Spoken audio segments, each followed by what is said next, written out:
mulai clear ini ya tentang bagaimana masyarakat kesenian dan regulasi dan kebijakan-kebijakan di pemerintah. Nah, untuk acara selanjutnya kurang lebih 30 sampai 45 menit ya. Kita berlangsungkan untuk diskusi ya. Teman-teman, jika ada yang ingin ditanyakan pada hari ini terkait dengan masyarakat, kesenian dan kebijakan pemerintah, itu dipersilahkan. Oh ya, siap. Ini beli Redike ya.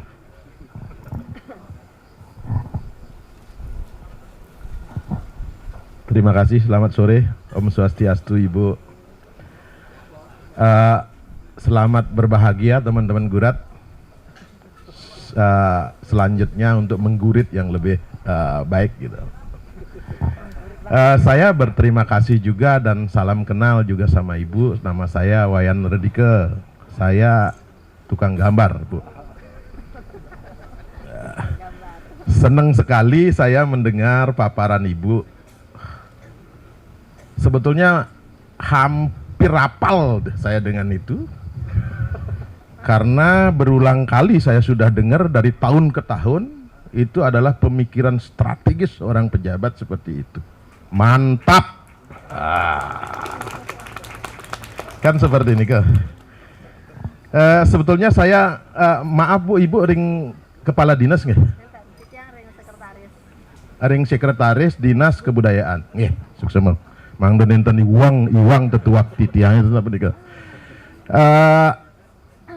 Sebetulnya saya berpikir Gurat sama Komang itu mau mendatangkan dari Dinas Kebudayaan Provinsi, karena saya sudah bawa bekal itu.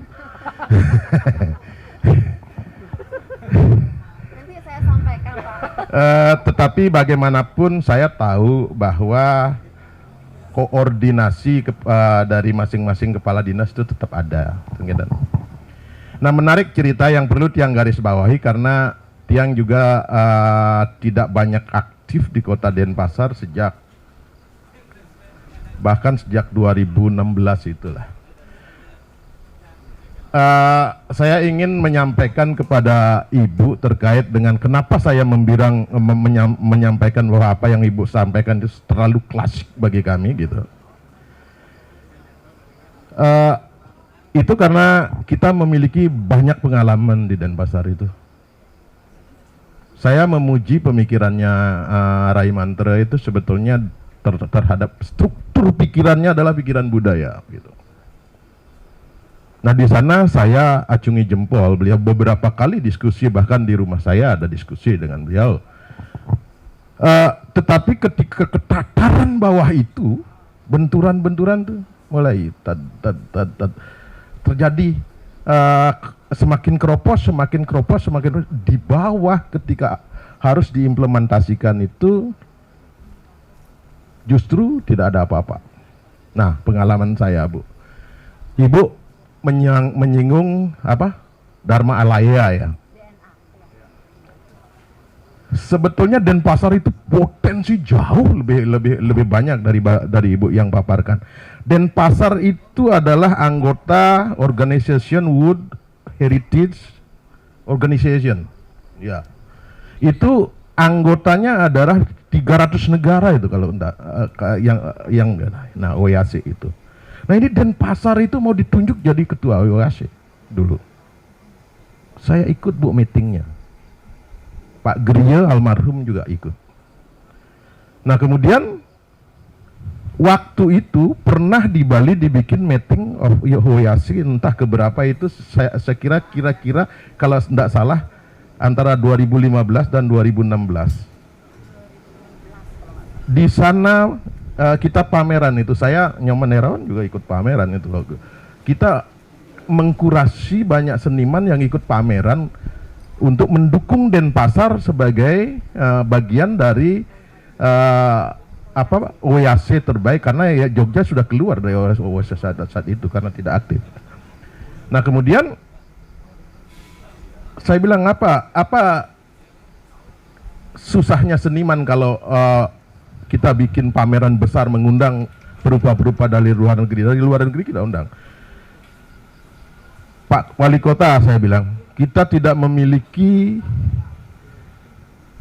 ruang yang cukup representatif untuk kita memajangkan itu. Wah, idenya bagus sekali. Oh, bisa beli. Kita sewa ballroomnya Bali Beach gitu. Disewakan, Pak. Itu dananya juga saya kira tidak main-main di sana. Nah, karena saya lihat representatif untuk teman-teman, makanya saya sebagai perpanjangan tangan yang membantu, bukan koordinator ya, membantu memberikan nama-nama seniman, saya kasih mereka undang dan akhirnya pameran. Nah, selanjutnya WHC itu di Korea. Waktu itu saya mau diajak, saya nolak. Karena apa tugas saya ke sana? Beli presentasikan aja yang strategis tentang seni rupa Bali. Setelah itu kita jalan-jalan. Saya tidak mau jalan-jalan pakai uang pemerintah, saya bilang. Saya tolak. Itu. Kalau tidak salah yang berangkat itu Jenggo.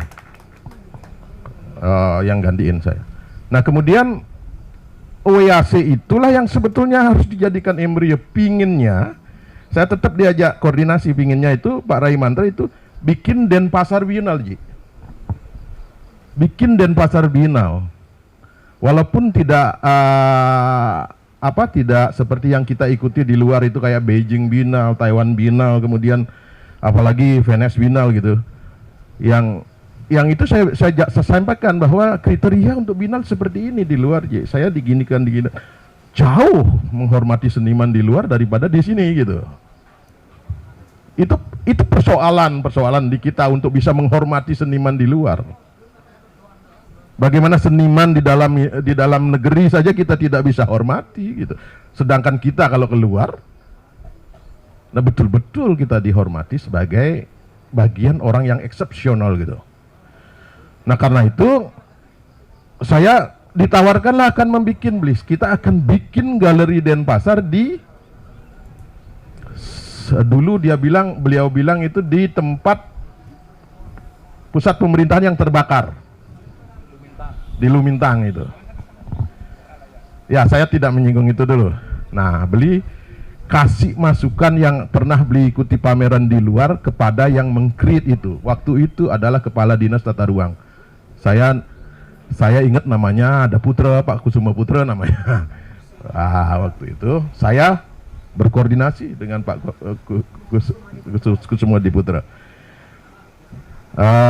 Sudah berkoordinasi. Dia bilang saya akan usulkan gitu. Saya hanya minta ini nih teman-teman berupa biar saya biar tahu juga teman-teman berupa. Saya minta wall itu 5 meter. Karena karya instalasi biar bisa masuk di sana. Nyoman Nerawan bikin karya instalasi kan besar-besar itu. Karena skalanya ingin internasional. Nah, kemudian terlalu tinggi beli. Ya, kira-kira kan pemerintah setiap dinas punya anggaran untuk benchmarking sebetulnya. Tidak susah saya kira Denpasar kalau keluar kalau hanya melihat museum di luar gitu. Tidak susah melihat museum di luar. Kalau tidak keluar untuk secepatnya lihat Bentara Budaya, saya bilang itu sederhana ruangannya. Tapi masih bisa kita gantung karya besar kan gitu. Ternyata yang lahir adalah Dharma Alaya itu gitu. Nah, jadi semakin jauh lah Denpasar Biennale yang kita impikan gitu. Apalagi ganti pemerintahan, jelas pemikirannya berbeda. Nah, ini persoalan bagi kita. Saya ada beberapa yang mungkin tidak etis sebetulnya disampaikan di sini kepada Ibu suatu ketika nanti bisa ngobrol bersama lah.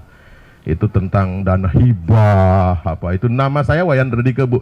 Coba dicari di sana di pengumuman dana hibah. Kalau tidak salah sebelum pandemi 2016 itu ada 150 juta. Sepeser pun saya tidak dapat. Tidak ada itu. Dan suatu kali beli pas pameran saya ditelepon oleh kepala dinas oleh seorang yang mengaku dari keuangan bahwa dia sudah transfer ke rekening kelompok saya itu 30 juta. ini bersenda gurau lah ya Bu ya. Ini sebagai untuk memperkaya kasanah Ibu ketika Ibu meng-create suatu program nanti kan gitu, supaya tidak kita jatuh di lubang yang sama. Waktu itu saya ditransfer 30 juta. Saya bilang itu kejadiannya bulan November loh. Saya pameran bulan November itu di sebuah galeri. Saya ditelepon, tidak bisa. Saya butuh 6 bulan untuk membuat pameran, saya bilang. Lagian 30 juta untuk apa? Katalog waktu untuk katalog dan persiapan launching saja sudah tidak mencukupi kan gitu. Wah, enggak bisa Pak, itu kan kami sudah transfer. Saya nego. Turun idealisme saya nego. Bisa enggak yang saya pamerkan sekarang ini diakuisisi gitu? Kalau dibutuhkan spanduk, saya akan bikinkan spanduk dan fotonya saya kirim gitu. Bisa. Nah, saya suruh sekretaris saya untuk membikinlah proposal itu. Nah, ternyata itu membutuhkan ini. Saya membutuhkan dana untuk beberapa proposal. Saya suruh teman saya keluarin dulu duitnya untuk kasih ini untuk keperluan ini. Dicek ke bank gak ada sama sekali transfer. Nah, kalau saya tanya di depan, kalau ibu jadi saya pasti menyakitkan. Nah, ibu seniman kan? Ya, pasti menyakitkan. Pasti ingin menjauh gitu. Secara otomatis keadaan yang membuat menjauh. Sekarang yang menjanjikan itu saya, yang ibu sebut bagian kerjasama dulu sekarang itu, yang dulu dianggap tidak itu, sekarang kayaknya di penjara ya? Enggak ya? Yang dulu itu? Itu kepala dinas kebudayaan. Ya artinya dulu sempat itu nanganin seperti itu, gitu. Sebelum jadi kepala dinas kebudayaan. Kayaknya saya enggak tahu itu. Beliau di bagian Kesran. Oh ya, itulah dia yang dipanggil sama wali kota dulu ya. Yang kerjasama itu Dewo itu ya, Pak Dewo dulu itu ya. Ya oke. Saya lanjutkan. Itu salah satu yang perlu diperhatikan untuk kemuliaan Denpasar. Saya cinta Denpasar, saya KTP Denpasar Bu. Saya cinta Denpasar. Banyak cerita tentang itu yang missing link antara pemikiran Pak Wali Kota dengan di bawah. Ada satu lagi yang saya tidak akan nambahkan apa-apa lagi karena ada satu lagi. Hanya satu lagi. Tapi cukup untuk pengalaman. Denpasar Art Space Ibu tidak singgung. Iya, tidak singgung. Tadi. Masih ada kan? Masih ada. Itu ruangannya tidak lebih jelek dari Alaya sebetulnya untuk exhibition. Tidak lebih jelek. Saya yang meng-create Bu. Sama Gus D. Apa yang Pak Wali Kota itu minta 1 tahun itu paling tidak ada 3 program di sana. Saya D-Block itu saya bikin duluan. D-Block saya bikin sebelum Anda tulis itu. Pameran D-Block di sana. Itu program untuk ketika eksekusi bulan ke-2, 3 triwulan kedua, artinya semester pertama, kangen kau hubung saya. Jadi ndak pameran, jadi saya seniman, kemudian disuruh ngurusin gitu. Dan saya tidak boleh bilang pelayan seperti ibu karena saya tidak digaji. Saya yang mestinya bilang pelayan. Ibu pelayan yang digaji sama pemerintah. Karena saya Pak Dewo, saya dapat apa dari sini? Ya Bapak digaji dong, saya bilang. Nah, kayak gitu. Persoalannya banyak sekali. Dan pasar art space itu kalau adik-adik main masih lebih representatif daripada Alaya. Dindingnya loh. Alaya itu mana galerinya? Dharma Alaya di mana galerinya Bu? Di tengah itu partisi-partisi. Kalau karyanya Nyoman Nerawan 2x2, karyanya Gus ini 2x3 misalnya nggak masuk di sana. Gitu. Jadi harus kolektif pemikirannya menurut saya, saran saya kepada Denpasar itu, pemikiran itu harus kolektif ketika akan meng-create satu sama lain. Karena ujungnya adalah orang bisa puas atau orang orang bisa tidak gitu. Nah, ketika demotivasi, lantas Alaya itu taksunya di mana sekarang? Siapa yang datang ke Alaya? Kan jadi kantor NFT sekarang kan gitu. Tidak ada yang datang. Ibu tidak bisa akan mengharapkan seniman berkelas akan datang ke sana. Saran saya, Denpasar kalau masih memikirkan seni rupa sebagai bagian dari kebudayaan di luar seni tari yang sudah diomongin sama Pak Man tadi, 1 tahun bikinlah event yang bagus sekali gitu. Satu aja, jangan banyak, tapi bagus, berkualitas gitu loh. Di Dharma Alaya itu orang akan datang. Tapi kalau eventnya ecek-ecek terus gitu, malas orang datang. Nah, ketika saya tanya teman-teman di Jogja, kemudian teman-teman di Surabaya, tahu enggak Dharma Alaya itu sebagai galeri? Enggak ada yang tahu. Di sini bahkan banyak anak-anak yang tidak tahu. Ada galerinya loh. Gitu. Nah, ini saran saya, bikinlah kalau ada dana, jangan kemudian sama kayak bom Bali dulu. Pak Nurjaya itu banyak dana recovery Bali pada saat bom Bali. Pak Nur ngapain Bapak terus ngundang Lolot, apa namanya, Bedude gitu untuk Bali recovery. Sekali Angelina Jolie bawa ke Bali gitu. Biar dia disorot sama media bahwa Bali itu aman gitu. Itu yang saya maksud, supaya bertaksunya ibu yang Bu harapkan itu kemudian tidak hanya bersinar tapi mendidih gitu. Orang merasa hangat di sana dan orang akan datang. Saya kira gitu. Nanti undang itu Nyoman Wirawan diundang, pameran ada Made Budiano di Denpasar itu diundang pameran. Studi kasusnya gitu, datang enggak? Memenuhi enggak undangan itu? Gitu caranya. Kalau kita datang ke sana ya tempatnya sudah kayak gitu, gimana? Coba ibu tawarkan programnya. Pasti di asesmen sama teman. Saya kira itu pengalaman yang sangat masih banyak saya punya pengalaman menyedihkan. Tetapi karena ibu seorang seniman, saya cari jeruk makan jeruk lah, dan gitu loh. Nih, niki untuk perbaikan kita bersama. Terima kasih. Tiang senang ibu sudah datang ke sini, saya senang. Saya nunggu dari Bali sih sebetulnya. Nggih, terima kasih.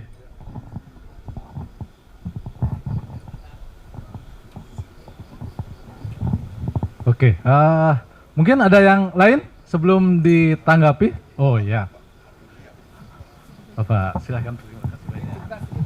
Ya, enggak, begini. Saya bukan seniman. Ini begini, saya kasih dulu pengalaman dengan, saya nggak tahu strukturnya gimana di Bali, di pemerintahan dan sebagainya. Karena saya ini belum lama di Bali, walaupun lahir besar di Bali, 50 tahun saya meninggalkan Bali, setelah 50 tahun saya balik. Memang selama 5 tahun itu saya juga pulang-pulang kalau ada upacara atau apa ya.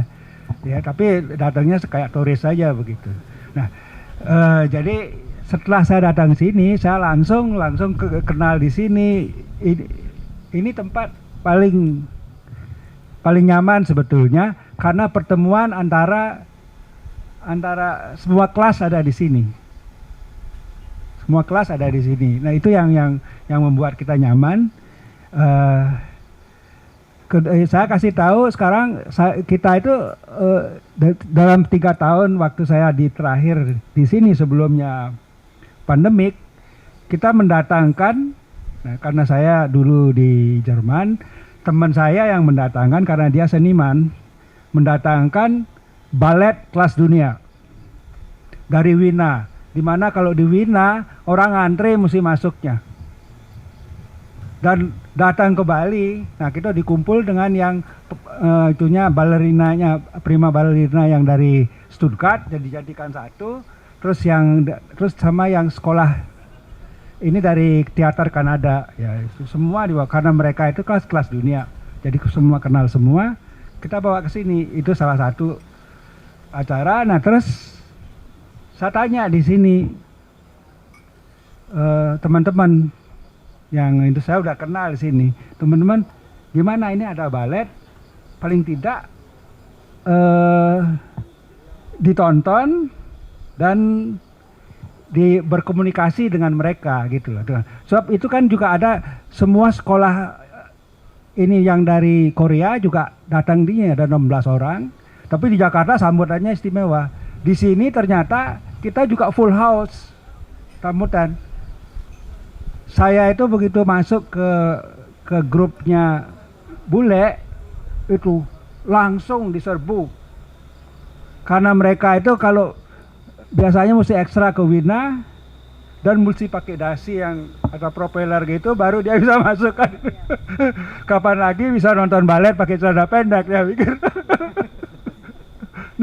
Nah setelah itu, setelah kejadian itu, saya kaitkan dengan yang ini. Terus kita menanyakan di Bali kalau kita nyari tempat susah sekali. Untuk balet masih bisa, sebab balet pun mesti hati-hati lantaran lantainya itu kalau orang terjungkit itu bisa patah, bisa seumur hidup dia nggak bisa ini kan itu loh. Nah, terus kedua adalah tekniknya. Nah, terus setelah kita berkomunikasi dengan penyanyi ini Child ini siapa yang dari Ellen Child ya. Bukan mereka kan juga dari Kanada kan itu. Komunikasi ternyata mereka itu tahu bahwa di sini akan dibuat yang CD DNA itu. Nah, terus saya kira kita kejar kan. Jangan sampai salah konstruksi karena yang teman saya ini dia yang mengkonstruksi teater yang terbesar di Beijing. Dia mengkonstruksi orang dia yang bawa ke Beijing budaya ini kan itu loh. Budaya baratnya ini. Dan teman saya ini kan orang Indonesia. Dia itu juga membawa sebenarnya sebelumnya dari Bali, kecak zaman dulu dia bawa ke sana. Nah, itu ternyata di Bali ini pulau-pulau artinya. Saya selalu menemukan yang baru networkingnya semua networking sendiri-sendiri tapi antara pulau dengan pulaunya itu tidak ada sambungannya. Jadi itu yang mungkin yang menyebabkan sekarang saya sendiri nggak tahu mesti hubungi siapa. Nah, terus kebetulan juga kalau yang di Bali kita di grupnya ini orang Jerman itu ada pelukis. Dia buat galeri sendiri sini dia membangun dia galeri sendiri. Nah, dia suatu waktu dia tahu bahwa ada pameran ini Bali Jani atau apa. Dia bilang, saya boleh ikut nggak di sana? Nah, saya nggak tahu kan boleh nggak? Nah, saya datang ke ini sebab saya tahu bosnya yang dikenalin di sini bosnya. Saya datang ke Dinas Kebudayaan, bukannya Denpasar kan, Kebudayaan Pusat kan. Saya masuk ke dalam sebagai orang, kembali lagi gimana nyambungnya kan itu loh. Mau cari ini lebih enak ke Kulidan bisa ketemu bosnya daripada ke sana. Ke sana begitu ketemu mau cari siapa? Punya ini. Nah, terus akhirnya untuk apa kan itu loh. Terus saya akhirnya bertanya, ya kita catat ya kayak gitu. Saya kasih kartu nama. Nggak dihubungin lagi. Hilang di situ. Nanti kalau saya ketemu bos, terus kebetulan ketemu bosnya. Satu malam saya ikut main teater, Ketemu bosnya. Iya, bukannya bosnya, bos dari bosnya juga saya ketemu kan Ibu Swastini kan saya kenal sebelumnya juga kan di Ubud atau di mana. Ya itu bagusnya di Bali. Kita bisa kenal gitu loh. Tapi mesti di lapangan harus cari tempat yang seperti ini. Kalau tempatnya sudah gedung begitu, waduh. Liwat satpam aja udah susah kan itu. Nah, itu yang menyebabkan. Saya rasa kalau zaman sekarang untuk koneksinya ini harus ada ruang komunikasi, bukannya WA group gitu loh. WA group itu ruang komunikasi yang official, yang diakses oleh semua, yang 3 bahasa, 4 bahasa gitu. Itu harus ada gitu loh. Dan itu pun saya sudah bikin Sebab apa yang ada sekarang itu semua menurut mau-maunya sendiri. Jadi tidak ada empati kepada yang lain gitu loh. Itu yang jadi problemnya. Ya saya bisa mengerti kalau seniman itu kan ego tinggi kan itu loh. Jadi ya ego tinggi ya, ya kan, ego tinggi. Ya jadi tapi kan ada dalam bidang tertentu interkoneksi sekarang. Itu ada. Sekarang misalnya teknologi yang setinggi-tingginya itu ada di Canggu. Semua yang orang yang develop apa-apa yang perusahaan-perusahaannya itu ada di Canggu orangnya. Tapi kenapa kita tidak bisa nyambung ke sana? Dekat sekali kan. Ngobrol sama mereka terus IT sini apa IT sini. IT-nya yang di Bali ini berbeda dengan IT yang di Canggu. Ya itu. Ya padahal kita mau cari Mick Jagger aja bisa ketemu di Ubud kan itu loh. Ditarik dia Mick Jagger lu nyanyi di sini kan itu nyanyi di sini. Ya kan? Ya kan? Ya jadi kita jangan mesti dibikinin atau prosedur apa. Dan saya sekarang juga mau tanya, yang mau diregulasi itu apa? Iya, kontennya atau apa? Nah, sekarang kebetulan detik ini pameran dokumenta itu adalah yang nomor 1. Cuman ada dia antara 1 sama 2 yang tertinggi dari Biennale kayak yang ini. Dia yang paling ini dia $3 juta, 3 juta euro apa biayanya itu dikurasi oleh orang Indonesia, Ruang Rupa. Dan mendapat masalah dengan taring padi itu. Ya, dan jadi itu pun saya minta beli komang sini. Nanti kalau datang bisa diundang nggak? Sebab di sana ada politik gitu loh. Politik yang sebab beginilah. Kalau saya melihatnya ya, seni itu tidak boleh dibatasi. Kecuali yang seperti tadi yang jadi perupa itu ada 2 macam. Ada batasnya kadang-kadang tidak kelihatan, mulai dari handicraft sampai ini ya kan. Iya biarpun gantungan kunci juga bisa art kan itu loh. Kebalikannya juga kan itu lukisan bisa juga iya craft ya kan.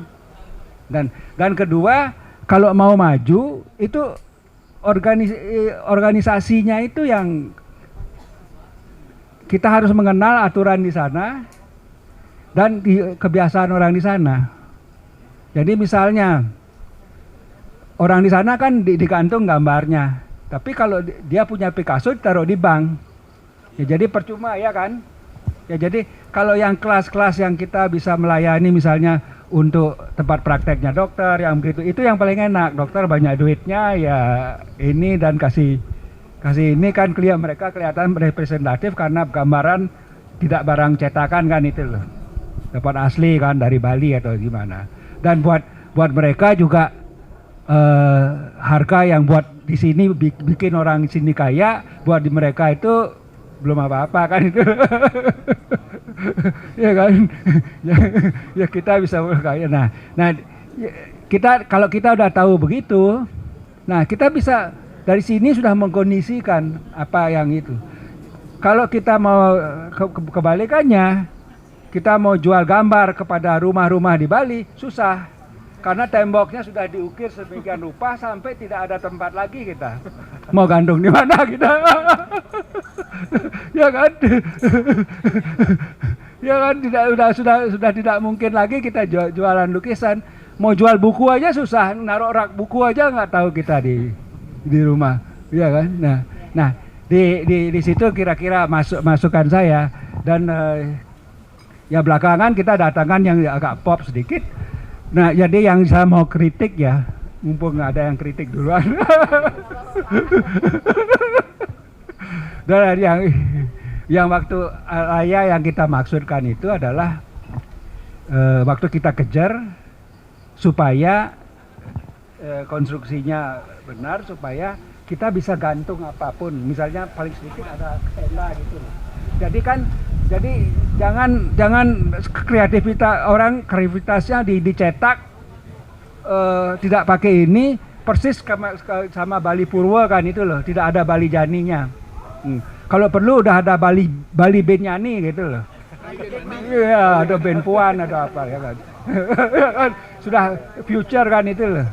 Nah, jadi paling tidak kita bisa gantungin itu yang tadi yang 5 meter itu kan itu harus kan itu loh. Jadi kan orang mau berkarya mau biar kelihatan lebih besar dari manusia kan itu loh. Kalau enggak kan segede-gede gini aja patungnya. Jadi kalau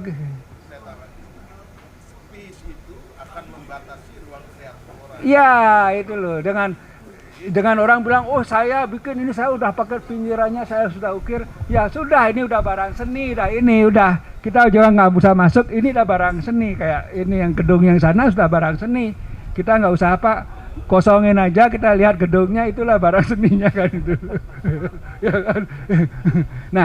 nah di situ nah setelah dikejar waktu itu dikejar dengan oleh yang Alien Child ini dibantuin ternyata sudah nggak bisa lagi kan kita tidak mau sebetulnya pakai sound system orang zaman dulu aja bisa di Roma di apa gitu kedengeran kan itu loh kecaknya juga nggak pakai ini kita dengar jadi bisa akustiknya ini kalau itu tambahan sih nggak masalah jadi duduknya semua sudah diatur dan itunya juga dalam waktu sekejap misalnya sekarang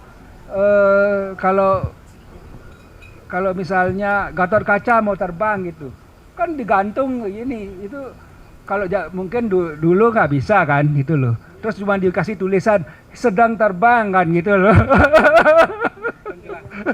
sedang silakan tepuk tangan kan itu loh tepuk tangan ya jadi kan benar-benar set gitu dan penggantiannya itu loh ini kalau dana berikutnya mungkin sekarang belum ada mesinnya tapi sudah disiapkan dipikirkan jadi orangnya tahu-tahu hilang set gitu hilang tahu-tahu berapa detik lagi keluar sudah ada ininya Import di China import artificial sudah ada ruang teater semacam itu iya kalau memang iya cuman masalah iya ada ombak gitu pasukan ombak iya jadi kreatifnya orang dibatasi sendiri karena dibatasi iya jadi nah tapi itu kita nggak bisa saya bisa ngerti karena saya kan dulunya pegang proyek-proyek kan itu kalau gitu ntar kan nggak jadi dibeli nih sound system saya ya ini pasang aja kan itu loh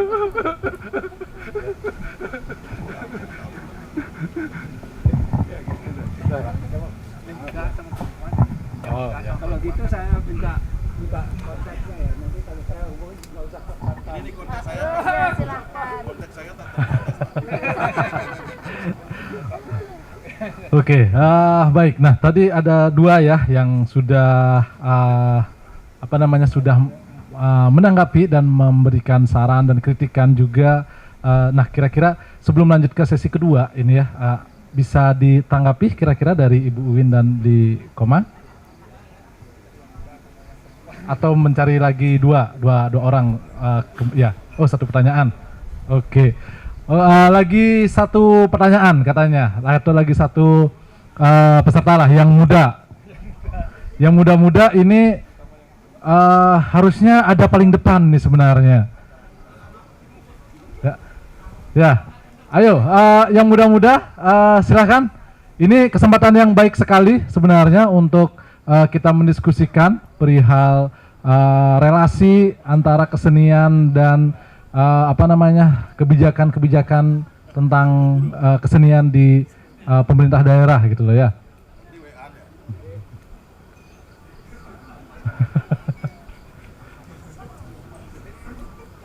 Ayo, siapa? Silahkan.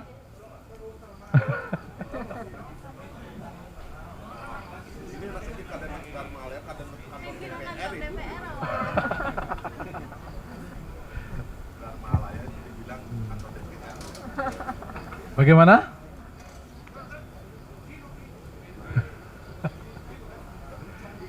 ini harusnya kita sudah mulai memutus ya tradisi tidak apa namanya tidak mau diajak diskusi gitu ya. Iya. Nggak apa-apa Pak, saya tanggalkan bagi seniman saya.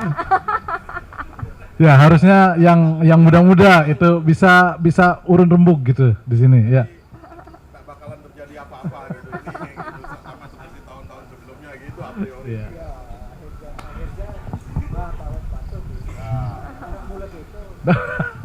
Ya, mungkin Vena bisa memberikan sedikit tanggapan. Silakan, Vena.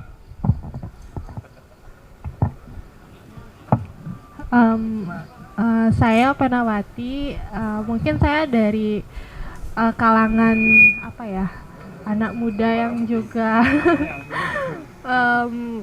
mencari apa ya, sebagai pegiat seni juga gitu. Jadi ya kadang saya sebagai mungkin mengutarakan dari perwakilan teman-teman yang muda-muda dalam mencari ruang itu, kami tidak pernah memilih harus ruang yang bagaimana, tapi ketika pemerintah sudah memfasilitasi ruang tersebut, tapi bagaimana ketika kami sudah mau merespon itu dan kami juga tidak meminta hal yang lebih juga, tapi bagaimana ketika sudah dipresentasikan tapi apresiasinya hanya sekedar tengok-tengok lewat kaca ruangan itu aja, apa nggak bisa datang dan kami juga mau bertegur sapa, halo siapa yang datang atau bagaimana itu, tapi dengan banyak yang datang atau tidak, pemerintah juga bisa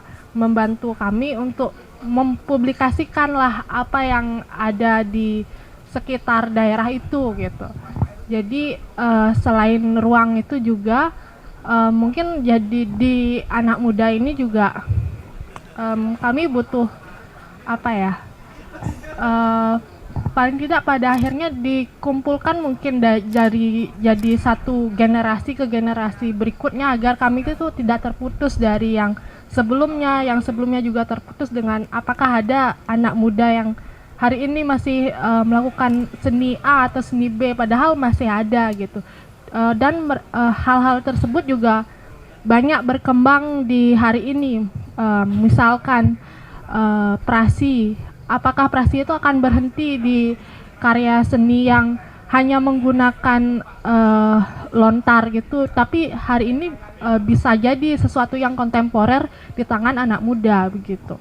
Dan modelnya saya juga lihat jajan Sarad Suci itu mungkin kalau di Yatnya Bali itu hanya dipakai sebagai sarana upacara, tapi kalau udah menjadi art dan di tangan anak muda juga itu bisa jadi sesuatu yang di-create mungkin bisa komersil dan tidak menjadi hanya untuk yatnya aja gitu. Mungkin begitu dari pandangan saya. Terima kasih waktunya.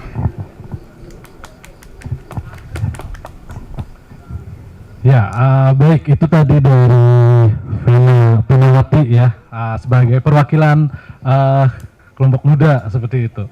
Nah, jadi di sini dari tiga orang tadi itu ya yang bisa digarisbawahi sih sebenarnya tentang bagaimana menghormati seniman dari Beli Redike gitu. Kemudian dari Pak Nyoman juga tentang ruang komunikasi yang dapat diakses lebih gampang, lebih cair oleh semua orang gitu, yang mampu membangun sebuah jejaring yang lebih kuat seperti itu. Dan yang terakhir dari Pena sih menyatakan sebenarnya yang muda-muda hari ini itu tidak terlalu memikirkan perihal ruang, tapi bagaimana agar tidak terputus saja, baik itu dari informasi dan lain sebagainya, dari yang dulu ke dalam masa yang hari-hari ini seperti itu. Ya, jadi demikian untuk sesi penanggap dari diskusi ini, ada dari narasumber dan juga Beli Komang, waktu dipersilahkan.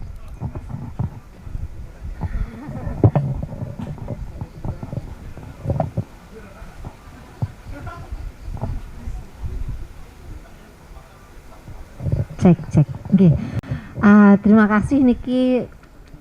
Banyak sekali hal yang bisa menjadi pembelajaran bagi kami, bagi Titiang Niki. Artinya sebagai seorang yang duduk di tataran birokrasi, itu membenahi sebuah pelayanan terhadap masyarakat itu penting ya, dan sangat penting sekali. Ya gimana menghargai tidak hanya seniman saja, tetapi seluruh masyarakat itu mesti mendapatkan pelayanan yang sama. Kata mungkin nggih. Terima kasih niki Pak Redike, Pak Man, Pak Tut napi-napi nggih. Pak Yan nggih. Soalnya kalau ketika saya Titiang manggil langsung nama Bapak jebak je sana niki dia. Nggih, matur semua niki Pak Wayan untuk kenten masukannya. Dan mungkin niki mungkin pertemuan yang sudah diatur niki Pak Yan. Kalau mungkin kemarin-kemarin Pak Yan dapat sesuatu yang tidak menyamankan Pak Yan, nika tidak ada yang menanggapi, mungkin Titiang menanggapi niki Bapak. Artinya Titiang mewakili birokrasi pemerintah, mohon maaf niki atas ketidaknyamanan yang sudah diperoleh kemarin-kemarin nika. Dumogi tidak a priori lagi ke pemerintah Pak nggih, kami berusaha akan memperbaiki itu. Mudah ini untuk diri saya sendiri dulu Pak ya, karena tidak ada pemerintah-pemerintah yang lain di sini, jadi saya wakilkan. Saya janjinya dari diri saya sendiri bahwa saya akan berubah. Kebetulan saya seniman, mungkin cepat akan bisa berubahnya, karena Tiang juga lahirnya dari bawah Pak Kentan, dari bawah, dan sangat sulit memang. Iya, artinya begitu kan, ada yang di birokrasi ini kan loncat-loncatnya kayak teman-teman Titiang karena tidak begitu bisa merasakan apa yang Bapak rasakan Nike. Jadi Titiang mewakili pemerintah saat niki di pertemuan yang becek niki Nuna Sinampura pun banget niki Bapak atas ketidaknyamanan Nike, dan dumogi napi yang Bapak sampaikan niki Titiang bisa sampaikan kepada pimpinan untuk bisa memperbaiki. Memang sih tidak bisa seperti membalikkan telapak tangan niki perlu proses, karena birokrasi di kepemerintahan nike memang dibilang susah mungkin susah, dibilang gampang mungkin gampang, tergantung orang yang melakoni gitu. Ya ning Titiang mungkin tidak susah, karena Titiang tidak akan memberikan jarak seperti yang adik tadi katakan. Jangan berikan jarak kepada kami. Titiang pun memegang prinsip yang itu. Ketika kita rapat misalnya, saya selalu bilang oke, saya sekarang A, ada B, C, tanggalkan dulu bajunya. Kalau kita mau rapat, kita debat dulu segala macam, jadi menghasilkan sesuatu yang memang betul-betul menjadi komit kita. Nah setelah itu baru kita pakai baju kita untuk menggongkan apa yang kita komitkan. Itu selalu yang Tiang sampaikan. Dan niki matur suksema Pak Yan, niki menguatkan Tiang bahwa langkah Tiang niki nggak salah sebenarnya Kenten. Jadi niki pembelajaran tahap penting untuk Titiang niki. Nika yang pertama, terus yang kedua niki dari Pak Wijaya ya Pak ya. Pak Wijaya, saya menangkap ada satu pembelajaran yang bagus juga niki untuk perbaikan nanti di DNA. Mungkin nanti ini akan saya sampaikan kepada pengelola di DNA, dan mudah-mudahan seperti yang Pak Yan sampaikan tadi, ini tidak menjadi satu bahasa yang klise yang menyebabkan semua orang menjadi a priori ketika membicarakan hal ini gitu ya Pak ya. Apa yang kita katakan sekarang sebisanya bisa kita perbaiki dan memang betul-betul dilakukan gitu. Jadi saya menangkap di sini DNA itu bisa didatangi oleh semua orang, semua kalangan. Kentan nggih Pak nggih. Jadi ya, tetapi mungkin ini akan menjadi satu kesulitan juga bagi pemerintah karena bangunannya, infrastrukturnya sudah jadi. Demikian. Ya, nggih.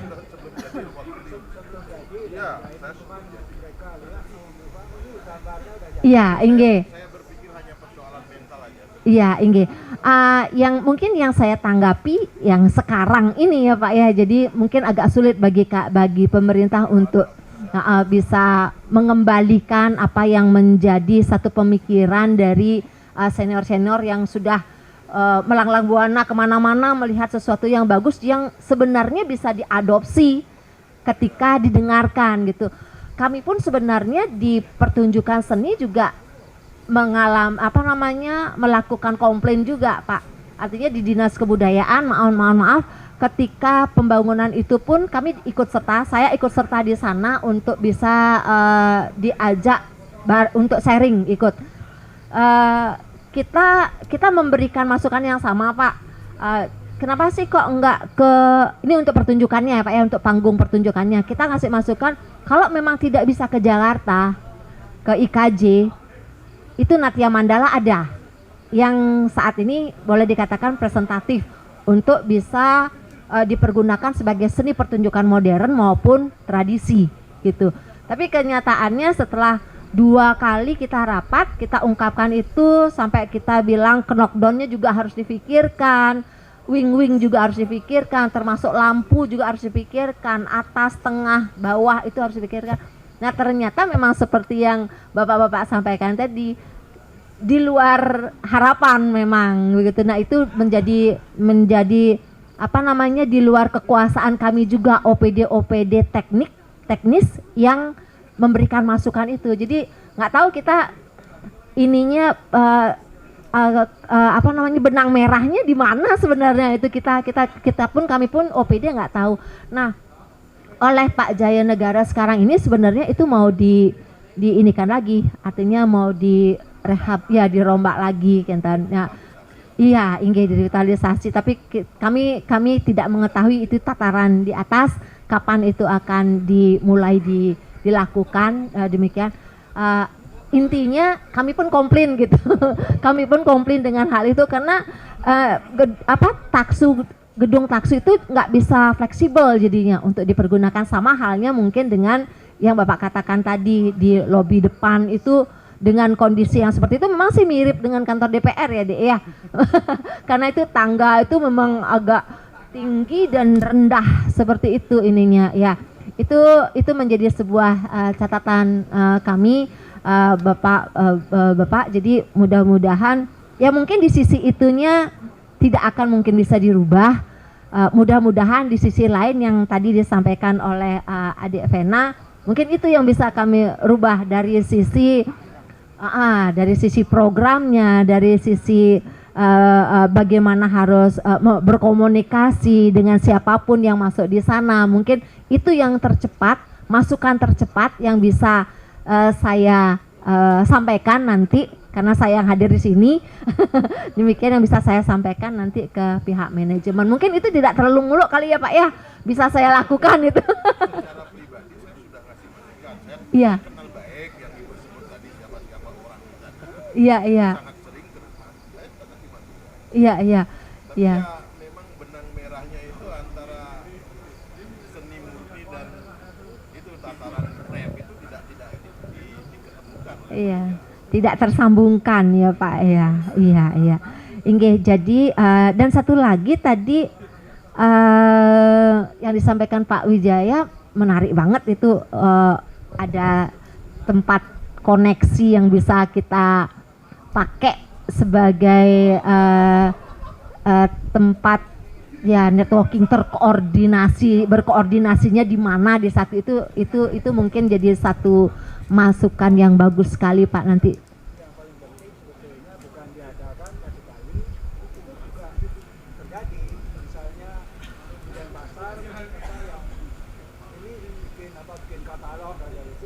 Tahun kedua, ketiga udah enggak lagi.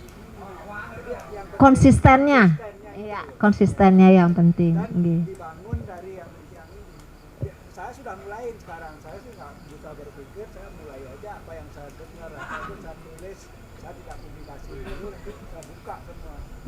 Ya, apa yang saya tahu aja kan itu. Sebenarnya kan di tempat dinas itu tahu semua kan apa yang terjadi. Mungkin juga nggak semua ya. Sekarang misalnya semuanya di Canggu, bulenya bikin museum apa namanya bukan baru, itu modern sekali, sudah jadi, sudah ada, sudah museum, nggak ada yang tahu. Saya tahunya dari publikasi luar negeri. Jadi kita tahunya apa yang ada di Bali ini sebetulnya semua dari luar negeri. Jadi karena saya setiap hari sekarang mungkin Pak yang juga itu menginformasikan kepada ini masyarakat yang tertarik kepada Indonesia itu terjadi apa yang ada di Bali. Jadi semua datangnya dari luar negeri. Iya, benar sih Pak, sama kayak kata Pak Wayan tadi, sebenarnya mungkin sedikit salah orang yang naruh saya di sini gitu. Seharusnya orang dari provinsi yang ditaruh di sini baru bisa menjawab semuanya. Iya, karena kan kalau misalnya kita bicara masalah Canggu, masalah Buleleng, Karangasem, jadi karena saya yang datang di sini orang Denpasar, saya hanya berpikirnya satu aja Pak. Oke Pak, saya ambil itu apa yang Pak Wijaya bilang, katakan, saya akan sambungkan dengan Kominfo sebagai OPD yang bisa memang merealisasikan apa yang Bapak katakan tadi, tetapi skup Denpasar aja gitu, nggak bisa menggapai skupnya Bali secara keseluruhan, karena kalau menggapai skupnya Bali memang harus Kominfonya Bali yang punya networking yang tinggi ya Pak ya, untuk bisa menginformasikan segala sesuatu yang terjadi di Bali ini. Apapun yang terjadi itu memang harus terekam dan terpublish dengan baik gitu.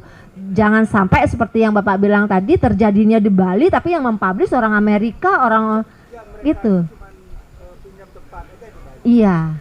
Jadi mereka yang jualan dia, yang beli juga orang-orangnya dia. Iya. Datang ke Bali. Iya. Dan orang Balinya cuma nontonin aja lewat kan mereka buang sampah. Iya, betul. Kan biasanya ini, kalau ini ada sebuah event kerja pemerintah yang sudah terancang dengan baik, tetapi setelah selesai. Padahal kita di seniman itu butuh evaluasi terhadap program. Ya, jadi keberlanjutannya itu ya Pak ya. Eventnya itu. Jadi selalu sepotong-sepotong aja gitu. Sepotong aja. Akhirnya kalau orang baru datang ke sini tetap tidak mulai dari nol lagi. Iya. Seperti saya. Iya, betul Pak, betul. Jadi saya melakukan ini bukan karena mau dapat uang, karena apa? Karena untuk memudahkan saya sendiri. Saya bentuk dalam website, sekalian orang lain bisa lihat, saya bikin catatan, orang lain sekalian lihat. Ya intinya terima kasih Pak atas masukannya. Saya nggak mengatakan itu kritik ya Pak ya, karena kalau kritik itu mungkin terlalu ini ya, tapi ini masih bisa kok saya terima dan saya jalanin gitu, untuk minimal untuk OPD saya dulu, dan saya integrasikan dengan OPD lain yang ada keterkaitannya dengan apa yang kita bicarakan tadi. Demikian Pak Dewa. Ya, semua. terima kasih banyak Bu Wiwin. Nah, ya dilanjutkan oleh Beli Komang Adiarto.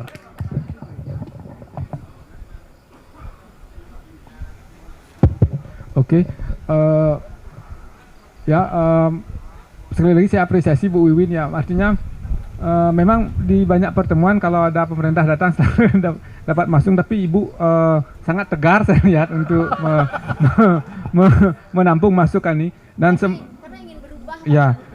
dan semoga Ibu memperjuangkan lagi, kan tegar di sini mempertahankan dengan teman-teman dan juga diperjuangkan. Nah, karena ya memang sekarang eranya semua berubah kan, transparansi, terus kemudian juga di pemerintah juga ya merubahlah ke arah yang lebih baik. Kita melihat itu walaupun masih pelan-pelan gitu. Nah, kemudian dari pertanyaan Pak Man tadi ada dua pertanyaannya. Pertama ngomong tentang regulasi tadi. Apa sih yang mau diregulasi, kan kira-kira seperti itu ya Pak Man ya. Terus kemudian saya ingin juga menyampaikan aspirasi ke Ibu nanti, semoga juga bisa ditampung. Nah, kalau regulasi itu saya pikir Pak Man tentang kalau dilihat undang-undang nomor 17 tadi itu kan tentang pemajuan kebudayaan ya Bu ya, tentang pemajuan kebudayaan. Ya, Undang-Undang nomor 5 tahun 2017 itu tentang pemajuan kebudayaan. Nah, di sana juga diatur kan banyak hal, misalnya bagaimana tentang pendanaan kepada seniman itu lebih terbuka sepertinya. Kemudian bahkan di sana ada juga advokasi tentang kalau sebuah perusahaan memberikan CSR kepada seniman, nantinya dia juga bisa sebenarnya mendapatkan pengurangan pajak. Sampai ada seperti itu, bahkan sampai 25% kalau nggak salah secara garis besarnya. Nah, cuman bentuk bantuan seperti apa yang akan mendapat kompensasi pajak, kemudian bagaimana cara CSR menyalurkan, dan bagaimana cara teman-teman seniman untuk mengakses itu kan masih perlu disosialisasikan, karena itu masih sangat samar-samar itu. Nah, itu menurut saya penting juga dari Dinas Kebudayaan untuk membreakdown persoalan itu, kemudian menyampaikan ke teman-teman, sehingga apa yang diundangkan itu menjadi benar-benar bermanfaat untuk terutama kepada masyarakat senimannya, karena itu memang undang-undang yang mengatur tentang senimannya, dan nantinya setelah senimannya berkarya kan terjadi apresiasi yang lebih baik, kemudian juga bahasa besarnya atau harapan besarnya terjadi peradaban yang lebih baik seharusnya, karena seniman itu kan atau karya-karya seni itu kan sebenarnya harus mengasah, memperhalus daripada peradaban itu sendiri. Itu pertama. Terus kemudian kalau aspirasi saya, kalau misalnya kayak Bali Jani kan, walaupun ini bukan bidangnya Denpasar mungkin ya, kalau misalnya program Bali Jani terutama untuk seni rupanya, biasanya kan itu dipamerkan, museumnya sudah dipilih. Kalau dulu misalnya Bentara, kemudian kita sebut nama aja Arma, kemudian ada di Museum Neka seperti itu. Nah, itu kan notabene museum-museum yang sudah besar, kemudian seharusnya mereka sudah lebih mandiri itu. Nah, kemudian menurut saya akan lebih baik juga kalaupun museum besar ini dipakai, ada juga kesempatan kepada art space yang baru untuk juga diberi kesempatan, misalnya seperti Batu Belah misalnya di Klungkung, Rumah Paros, Kulidan, kemudian ada Umo Seminyak, kemudian ada Khusus Galeri, kemudian ada banyak lagi misalnya mungkin di Singaraja kalau ada Rumah Mahima seperti itu. Nah, mungkin semua itu dilibatkan, kemudian mereka diminta membuat program sendiri. Artinya kan setiap art space ini mungkin juga punya misalnya ketertarikan berbeda. Misalnya Kulidan misalnya dia tertarik dengan isu-isu yang ada irisan antara misalnya seni rupa, tetapi misalnya ada tentang kesetaraan gendernya, atau menghormati petani lokal, atau seni dengan anak muda. Nah, mungkin juga space yang lain punya ketertarikan yang lain. Nah, dengan diberikan kesempatan itu, kemungkinan juga paling tidak akan tumbuh kurator baru, karena setiap hajatan itu kan memerlukan penulis, memerlukan kurator, dan seandainya ini berlanjut, kurator pun akan berkembang, sehingga dia tidak hanya menjadi pakem aja. Misalnya kalau diberikan museum besar aja, mungkin kurasinya seperti itu saja, dan itu tidak salah, dan itu juga baik-baik saja. Cuman kan kita butuh kalau mau maju lebih luas jaringannya, kemudian space-space kecil ini juga diberi kesempatan sehingga mereka juga bisa menawarkan alternatif baru. Dan kemudian kalau banyak bermuncul alternatif baru ini kan semakin beragam jadinya, dan di sana saya pikir akan kelihatan dinamikanya. Seperti contoh misalnya kalau di Jogja ketika ada Art Jog, kemudian mereka kan dirayakan sebagai Lebaran Seni Rupa Jogja. Nah, bahkan sampai artis yang tidak punya space pun mereka akan bersih-bersih studionya, bersih-bersih ruang kerjanya, sehingga dia anggap memang Lebaran Seni Rupa. Nah, ketika ada kolektor atau peminat seni datang ke Jogja menonton Art Jog, kan misalnya mereka 3 hari di sana, kan ada waktu lain yang mereka ingin juga ketemu artis lain yang mereka tertarik. Nah, di sanalah kesempatan artis-artis lain itu bertemu dengan apresiatornya. Dan juga ketika ada Art Jog di pusatnya itu, space-space yang lain atau galeri yang lain itu mereka mengadakan event juga bersamaan, sehingga itu memang benar-benar orang pun mengagendakan ke sana. Jadi kalau saya ke Jogja saat ada Art Jog, saya akan bisa melihat banyak sekali ini. Nah, rencananya teman-teman di Bali juga akan mau membuat seperti itu, walaupun ini saya pikir belum ada dari pemerintah. Contohnya nanti akan ada Art Bali di Nusa Dua. Kemudian nanti teman-teman di Ubud misalnya mereka akan membuat juga pameran seperti yang udah mengajukan seperti titik 2 udah pasti misalnya, kemudian di sedang pendekat mungkin di Komaneka, mungkin di tempat lain untuk di Ubud, mungkin di sini juga kita Oktober akan mengadakan juga. Terus nanti misalnya di Kuto, Umo Seminyak juga bilang kompom ikut, terus kemudian di Sanur juga akan ikut. Jadi ketika ada Art Bali saat bulan Oktober itu hampir sebulan itu memang banyak kegiatan yang bisa memakai sebuah media untuk memperkenalkan, oh di sini loh ada event ini, tergantung ketertarikan audiennya. Nanti kan audien juga punya ketertarikan masing-masing ya, kalau dia mau tertarik senimannya ini ya dia datang ke galeri ini, senimannya ini dia datang ke galeri ini. Nah di sana juga kalau itu dikembangkan, setiap space itu juga berlomba untuk membuat program yang kreatif, program yang kira-kira kreatif dan inovatif, karena mereka juga ingin yang menampilkan ketika mereka buat program di saat yang bersamaan semacam kompetisi dalam arti yang sehat gitu. Mungkin itu itu mungkin juga bisa ditangkap sebagai sebuah aspirasi oleh pemerintah, sehingga kalau memang program itu terjadi, kalau memungkinkan misalnya pemerintah paling tidak misalnya menengok aja dulu, melihat aja dulu gitu. Kalaupun belum bisa yang lebih banyak daripada itu, nah kemudian setelah mengapresiasi kan bisa jadi bisa mengacu ke kebijakan yang lebih luas. Oke, itu dulu. Ya, baik.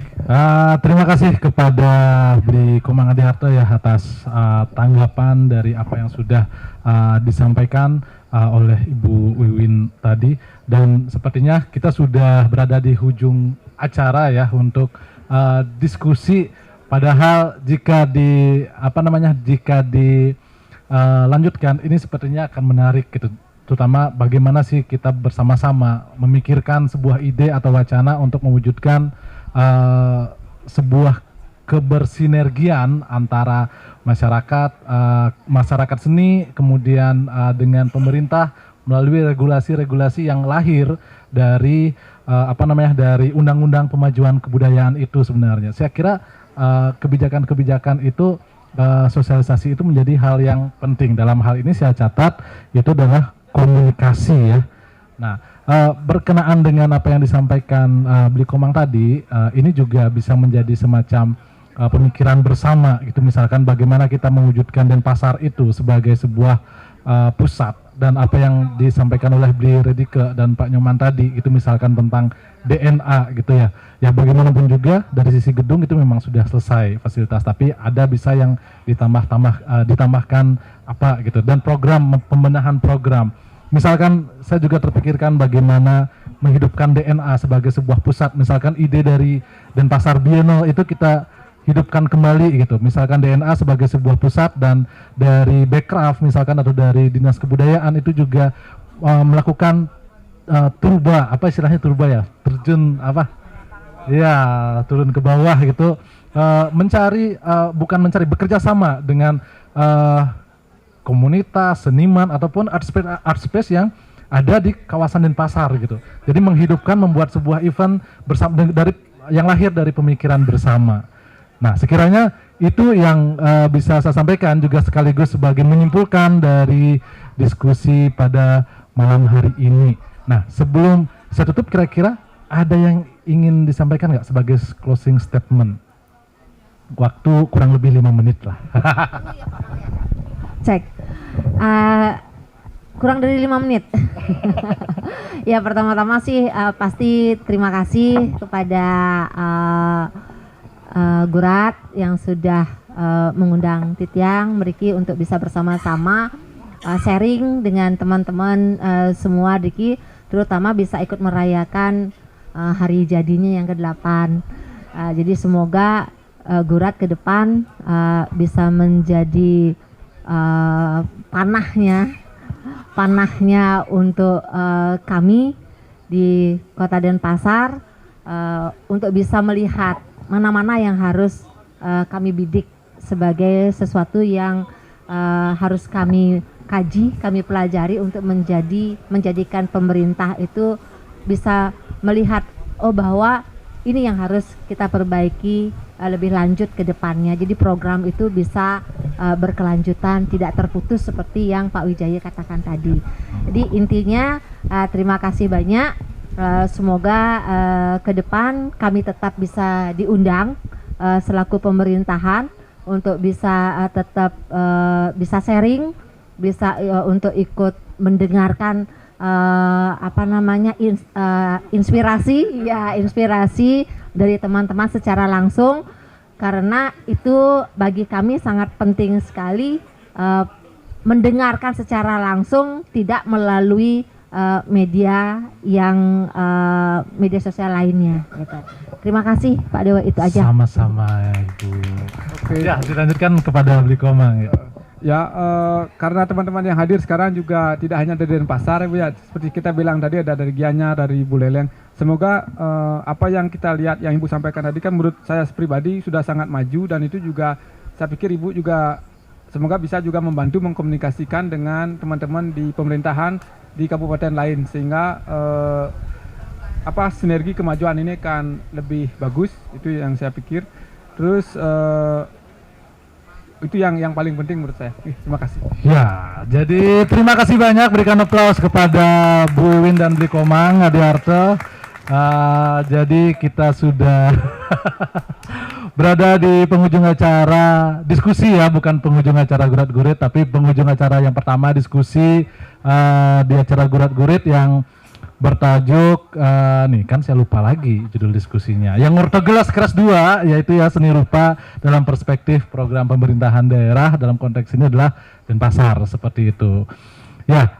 Jadi perlu saya informasikan, nah di sini bahwa terselenggaranya event ini itu tidak terlepas dari banyaknya support dari teman-teman, kawan-kawan dan juga media partner yang memberikan sponsornya. Bisa saya sebutkan Gurat Institute, ada Gurat Art Project, ada Gurat Law Office, kemudian Ruang Antara Studio, Penawar Racun, kemudian ada Prodox, ada Pekan Senggol Gurat yang hari ini banyak sekali memajang karya-karya yang unik yang dapat dibeli itu ya.